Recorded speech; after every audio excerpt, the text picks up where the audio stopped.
também sou de uma época que as pessoas saíam para viajar e iam para o Distrito Federal, antes passava no jornaleiro e comprava o guia 4 rodas.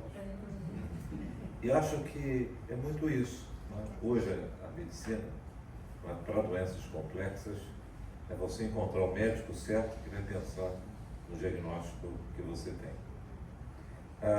Eu estava vendo recentemente que um paciente procurou 17 médicos e o ChatGPT deu um diagnóstico da causa da dor de cabeça, né, que é uma malformação venosa cerebral. Então a inteligência artificial, ela serve como algo que pode trazer para a gente um conjunto de possibilidades do diagnóstico estar certo, né? E a gente tem que contar com ferramentas que ampliam a cognição médica. Por quê? Porque o cérebro humano, ele só consegue fazer o diagnóstico daquele que ele já conheceu. Essa é uma questão importante. Você cria scripts na sua cabeça e, obviamente, você vai chegar ao diagnóstico rápido, né, quando esses scripts estão bem dominados lá dentro. Ou você usa um raciocínio tipo 2, que você vai chegando a um conjunto de possibilidades e você lança mão de ferramentas que ampliam essa cognição médica. O ChatGPT, quando a gente fez há um ano atrás, a gente mandou para a Socerja avaliando o tratamento da insuficiência cardíaca para sua injeção preservada. O que ele tinha lá de informação era compatível com o interno, né, de tratamento diagnóstico. E hoje ele consegue ser melhor do que eu possa responder aquelas perguntas. Por quê? Porque ele tem, obviamente, a capacidade de juntar uma série de informações e construir ali informações sobre diagnóstico e tratamento. É claro que ele não está atualizado nos últimos 1 ano e meio, né? Então, obviamente, se você não tem aquelas informações mais recentes e você estiver acompanhando, você vai ter informações que ele não tem. Então, e obviamente a coisa importante é que a inteligência artificial vai aprendendo com os erros, né? E obviamente você só aprende com os seus erros se você faz a autópsia cognitiva dos casos. E obviamente alguns colegas não fazem isso, né? Então nunca vai aprender com os erros, né? Eu sempre falo com meus alunos, tenham erros novos, né? Porque a coisa pior que tem é você ter erro velho. E a coisa bacana da inteligência artificial é que ela tem erro novo, né? Coisa que ela não foi testada ainda. É claro, se ela for construída com lixo, né, ou com preconceito, ela também distorce as informações. Mas a tentação que a gente vai ter, né, cada vez mais, ela vai ter como um parceiro, né, no quê? Com apoio à decisão clínica. Não vejo a substituição do médico numa fronteira de 5 anos, mas eu vejo, né, rapidamente uma incorporação para doenças como essa. Né? Porque como é que eu vou fazer o diagnóstico de coisa que eu nunca vi? É impossível, né? É aparecer. Eu não tenho essa capacidade mediúnica de pensar e ter, frente a um paciente, nunca consegui fazer isso. Né? Saber de uma doença, o nome e o que fazer de uma doença que eu nunca vi, nunca estudei. Então esse é o problema. Né? É claro que a gente precisa da inteligência artificial. A inteligência artificial hoje, ela é isso. É algo que amplia a cognição do médico. Obviamente, quando a IBM lançou o Watson, né, em oncologia, ele comprou todos os livros, todas as revistas, e juntou também os prontuários dos centros de oncologia. Gastou quase $1 bilhão para fazer isso. Quando ele lançou de forma, naquele momento, apressada, aquilo acabou não funcionando de maneira adequada. Mas desde lá, a inteligência artificial evoluiu muito, principalmente com o Deep Machine Learning e com a ferramenta do ChatGPT, hoje aplicada na saúde.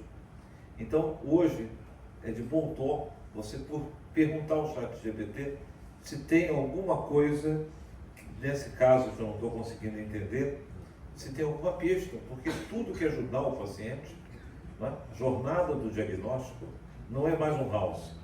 Você tem que ouvir a equipe multidisciplinar, você tem que ouvir o que o fisioterapeuta Marta, como é que é esse padrão de sono? Olha, esse sono está fragmentado, tem apneia central. Como é que é a marcha desse paciente, professora Camila? Olha, é uma marcha que tem essas e essas características, ou seja, o diagnóstico e o erro diagnóstico está presente, o erro diagnóstico, 1 em cada 10 pacientes internados nos Estados Unidos e no Brasil. Então, a gente precisa não ter o quê? Achar que tem um problema de caráter de você, ou uma falha moral de não ter o diagnóstico correto. Não, o diagnóstico é o processo. É isso, e não há problema nenhum você não saber. E você ir para casa sem saber, não é isso, Rafael? Então, hoje você não sabe a causa daquela ciência tricústica, mas você vai saber que tem o quê? Um tumor neuroendócrino, que é uma doença rara. Então, isso é uma coisa importante. A dúvida é o travesseiro do médico. Então, você tem que ir para casa. Ir para casa significa fazer a investigação com apoio de ferramentas seja o Isabel, o diagnóstico diferencial, seja o ChatGPT, ou outras ferramentas que vão se acoplando ao prontuário eletrônico. Porque o prontuário eletrônico também tem que sinalizar para a gente coisas que a gente não viu. Então, o exame da professora Camila, né, hoje, né, na ferramenta que tem na IBCE, vai ficar lá. Não se fala com o cardiologia. Mas no futuro, né, Humberto, quando você vê um ProBNP elevado, um troponina elevada, um paciente que tem um eco normal, tem uma neuropatia, vai falar assim, professora Camila, ele deve também ter uma cardiomiopatia amiloide. Né? Então, isso aqui é importante, né? Essa conexão do prontuário eletrônico. Então, como é que a gente não se torna um cardiossauro frente a esse cenário? Incorporando a inteligência artificial. Não é isso, Guilherme? Vai ter 2 tipos de médicos. Os médicos que trabalharam com inteligência artificial e os médicos que perderam emprego porque não fizeram isso. Porque não tem como mais eu querer ir em direção a BH e parar numa banca, né, pedir um mapa, né, para poder ser. Não. Então, hoje, a gente tem que entender que o Waze fez essa transformação. O Pix, né? Aliás, você está me devendo R$10. Passa agora. Não é possível que essas informações, percebe isso? Não é possível que essas informações não cheguem rápido. O Brasil tem Pix, e agora o Pix sem o quê? Sem precisar digitar nada, sem encostar. Eu vi a entrevista do presidente do Banco Central. E a gente não ter prontuário eletrônico e um cartão eletrônico com as informações do paciente. Porque as informações não são do Antônio Pedro, nem a informação do DASA, né? A informação é do paciente. Então, quando você cria uma ferramenta fantástica como o NAVE, não é isso? Isso é uma coisa importante. Você cria ali uma base para que o paciente passe a ser dono daquela informação e permita, doutor Guilherme, olha aqui meus dados, né? Porque a informação é dele. Então, isso é importante. Todo o sistema de saúde a gente vai ter que ter interoperabilidade. Os dados do SUS têm que falar com o setor privado, porque os dados, as informações são do paciente. E às vezes ele muda de médico, às vezes ele perde o convênio. Então eu me tratei a vida inteira com a professora Gesmar. Aí digamos que a professora hoje não está mais no Antônio Pedro, digamos, né? Que ela se aposentou, mas continua trabalhando. Mas aquelas informações estão lá. Então, isso é importante porque os pacientes hoje, eles é o centro do cuidado, não é? E a inteligência artificial é ajuda para os pacientes. Então a gente não pode negar esse apoio. E o doente que vem com a informação do Google, é bem-vindo a informação que ele traz. E a gente quer que os pacientes tenham o quê? Saiba onde buscar informação útil. Então tem que buscar a SBC, a Sociedade de Neurologia, a Academia de Neurologia é mais do que uma sociedade, é uma academia. Não é? Isso é importante, por quê?